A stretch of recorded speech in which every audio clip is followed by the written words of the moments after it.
আসসালামু আলাইকুম প্রিয় বৃহত্তর নোয়াখালীবাসী, কেমন আছেন সবাই? আশা করি ভালো আছেন, প্রত্যাশাও তাই।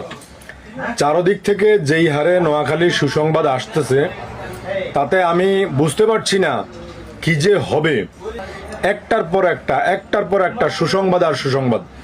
বিপিএল পেলাম, তারপরে চেয়ারম্যান ঘাটে শুরু হচ্ছে ফেরি স্টপেজ, তারপরে আবার নোয়াখালীতে বিমানবন্দর পরিদর্শনে একদল দক্ষ টিম আসছে।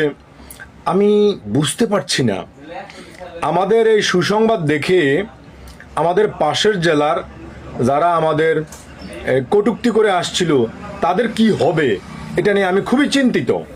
যাই হোক, আমাদের পাশের জেলার যারা আছো ভাই, তোমাদেরকে আমরা ঘৃণা করি না, তবে বিভাগের দাবিতে আমরা আপোষহীন, এটা মাথায় রেখে দিও ভাইয়া।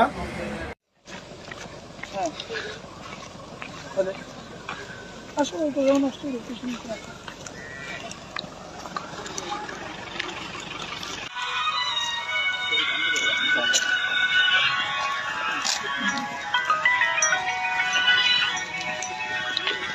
কিছু জায়গা আছে আপনার উদ্যান,